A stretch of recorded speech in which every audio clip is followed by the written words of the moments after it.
Hi, everyone. Welcome. My name is Tam, and you are on the Create Business Facebook page. I am very excited to take some time out of this busy time to speak with Nick Stanley, who is here right beside me. Hey, Nick. Hey, Tamara, great to be here. Yeah, I'm really great that we could work out a time to make this happen.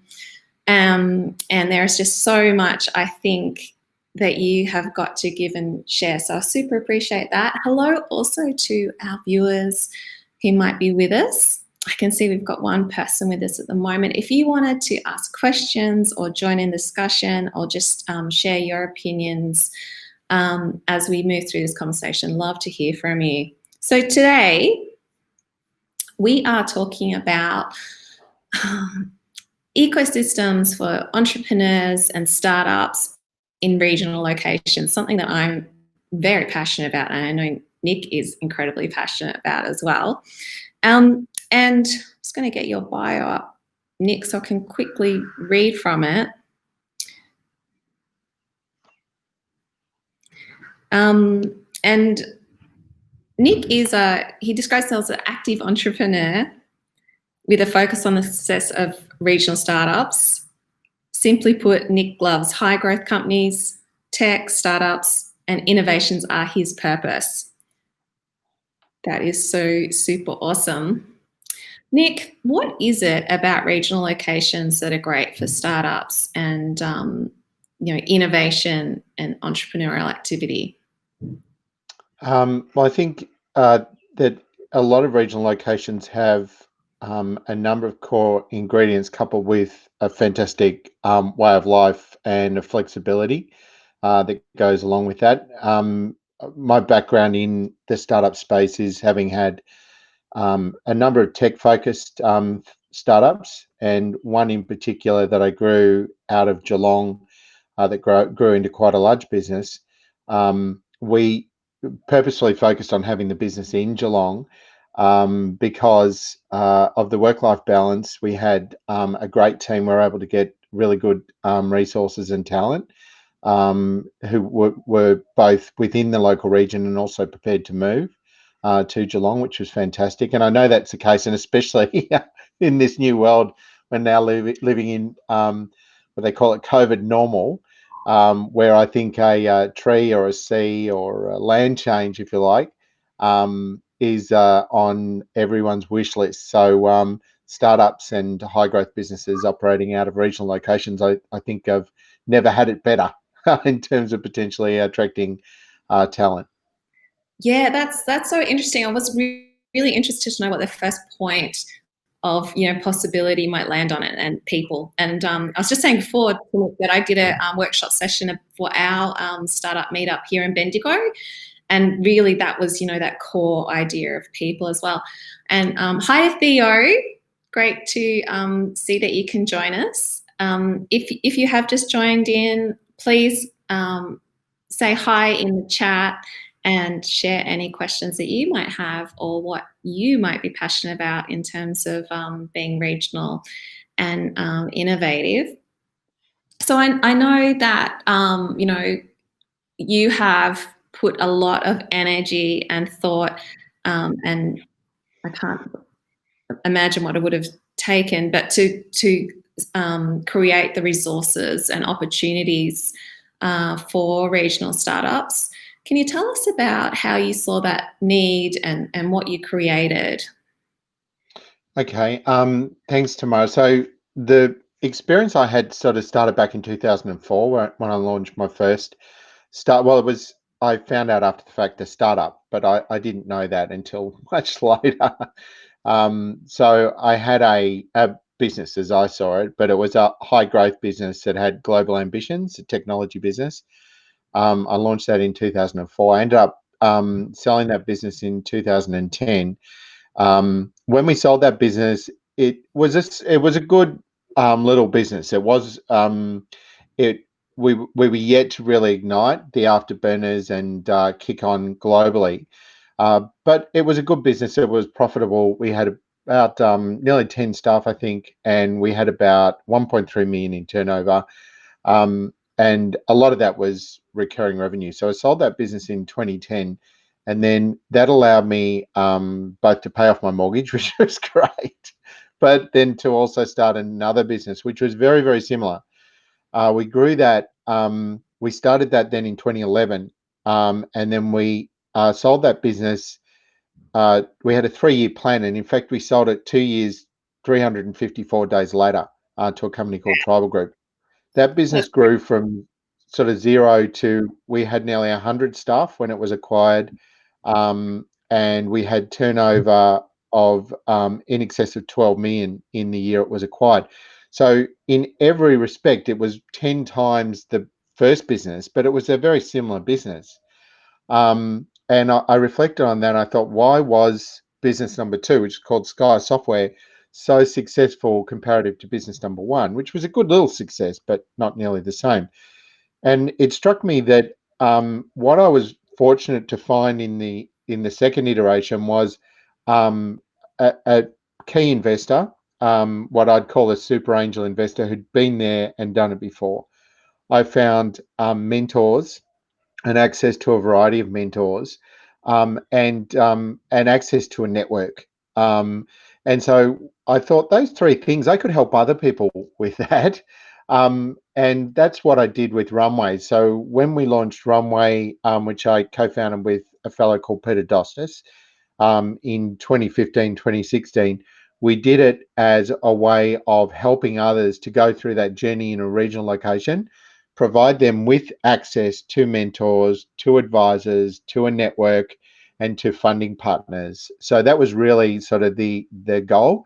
And since we've done that, we've helped over 200 businesses, many startups.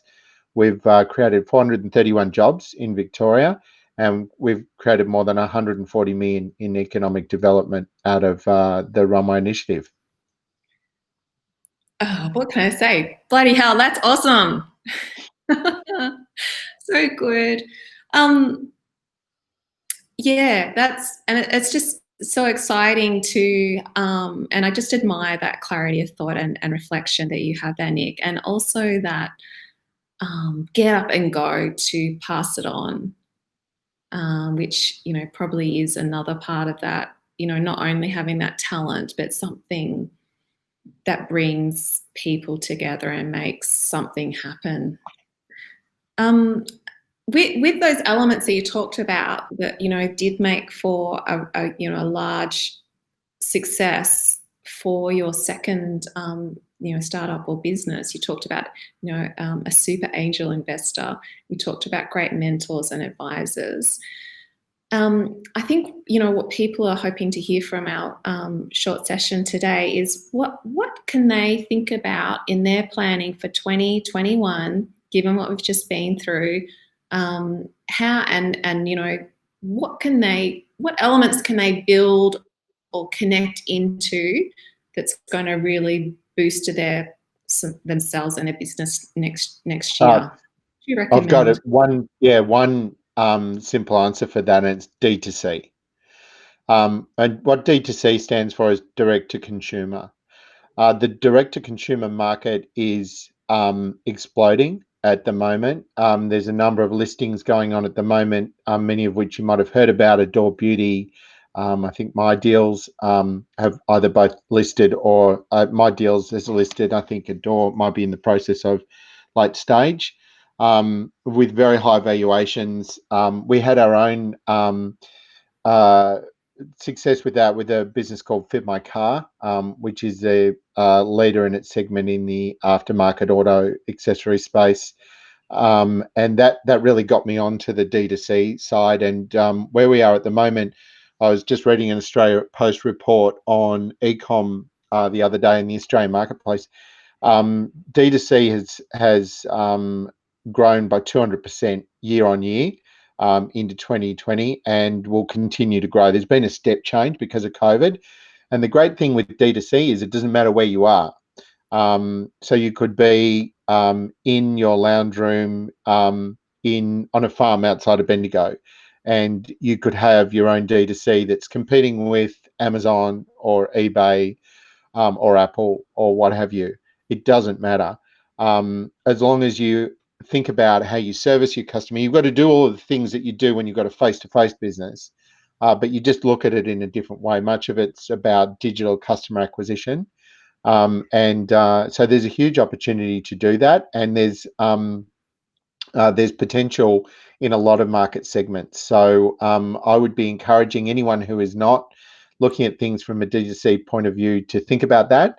And even if you're taking elements away from that as to how you apply them to your business, that's a great thing. So a lot of people think that if you are not a startup, then the whole startup methodology and everything like that, it doesn't apply to you. And that's rubbish. It's absolute rubbish. The startup methodology is a process that you apply to a high growth business. It's not bound to being a startup. You can adopt the methodology of how you launch a startup and what makes startups successful to any type of business, to a traditional business, to a family business, to a micro business, to a small business. It's about how you look at the opportunity, how you go through a more structured analytical approach to testing hypotheses and then resolving what your challenges and opportunities are and finding what we call product market fit. And if you adopt that and if you use those techniques, you'll find that you've got a much greater chance of success than if you just sort of bumble around and hope you sort of shoot a bullseye straight off the bat without any process. But I would be encouraging people to, one, think about D2C, and two, think about how you adopt startup methodology and what we call lean methodology in your day-to-day business practices. And be more entrepreneurial, be more analytical in terms of how you actually think about your business and the opportunities that you have, as well as the challenges. You know, also, I think what I'm hearing there, Nick, is maybe also this idea of mindset. And that's that balance of being really clear about where you're heading to, correct me if I'm wrong, but also that not being precious about stuff is in and being over responsive. Exactly. It's called a growth mindset, Tamara, that I'm sure you know. The notion of a growth mindset, people mistake what growth mindset means. I myself did when I originally heard it. I've got a growth mindset because I want things to grow. A growth mindset is how you grow and what you do to improve yourself and what you can do to improve your business. And it's certainly about not being precious. It's also about not having the answers. Is the more and more that I've been in business, and I've had 3 or 4 successful startups now, and I know less and less. But the thing that I do know more is a process by which to test hypothesis. So I'll go into something and I'll have a suspicion, but usually it's wrong. But the key is, how do you actually find that out, and then how do you find the right answer? That's so awesome and exciting. How much time and space do you give you to play in that area, Nick? Because it's sort of like always a fine line between I've got an idea and then transitioning into it. So making a return. Well, it's all about execution, Tamara. So, because I'm an investor and I'm a founder, and that's sort of what I do. As soon as I start to sort of the old test is the taxi driver on the way to the airport, and every single person that you talk to, it's like the chauffeur always had an idea. Yeah, I've got an idea, and but yeah, everyone has an idea. Every startup that launches has a good idea. There's no startups that launch that have a bad idea. Ideas are everywhere. They're boundless. And when you look at some of the best startups, they weren't particularly such a good idea. It's more how they executed them. Because if you go back and if you could place yourself in the time before Facebook, when Zuckerberg was pitching it, you'd look at it and you look at the deck and you go, really? But MySpace are already doing this, and they're doing it better than what you're going to do. But it's about execution. So 95% of it's execution. 5% is the idea at the right time in the right space, but 95% is execution. So you've got to give yourself time and space to do that. It's about the process. You've got to do it quickly because you don't have a lot of time. And there's only one reason I can tell you, and I can tell the listeners, there is only one reason why startups fail. People have all of these reasons. There is only one reason. That's because they run out of money. So if you don't run out of money, ipso facto, you don't fail. So there is a speed dimension, and that's why we have this sort of notion of fail fast. You've got to fail quickly in order to get to the right answer, in order to make sure that your money lasts until you've actually found that thing that that customers, and potentially many customers, will pay for. Ooh, that's all awesome advice and thoughts there. I really love that insight into direct to consumer. Definitely something I'm going to focus my thoughts on a lot more. Just quickly, in regards to that, working from, or setting that up in a regional and growing that in a regional sense. Do you see any barriers or opportunities because of that location, or it's all quite possible now? There's always challenges, no matter what you do and where you do it. There's always going to be challenges, but it's how you solve for them that's the key. I don't think that. I think that COVID has been a leveler. It's leveled the playing field a lot. So once a Collins Street address with a plush office was sort of an important dimension, and it gave you bona fides. Yeah. But that's changed, and also people's behaviour and sentiment has changed, and they're much more open and prepared to accept that you might not be that corporate giant with a Collins Street address, but you might be a passionate, creative person living in Bendigo who's got a great idea for something, and the wherewithal, the grit, and the determination to make it happen. So you can do that. If it's D2C, you need to think about. It Sorry, really go sounds ahead. like potentially, it could be a strength as well with that story. Oh, Um, absolutely. Yes, yeah. Acquisition. But the only thing I'd say with D2C is you do need to think about time to customer. So time to customer is everything in D2C. You can't be too long. So you need to think about supply chain. You need to think about getting stuff to your customer. So you have to have good freight channels and that sort of thing. Yeah, that was another thing that came to my mind, was logistics. But thank you so much. Just quickly, if we do have any questions our viewers might like to post through, or comments, it was really lovely to have you all. And Nick, thank you so much for your time. I've got a few great big gems out of a short space of time to think about and share within my network. So I appreciate that very much. It's my And pleasure. all the best. And all the best for what 2021 brings for you. No, thank you. And same to you. It's been a real pleasure. Hopefully, folks, both now and those that watch this after the fact, hello to the future, are getting something out of this. So thank you very much. Thank you.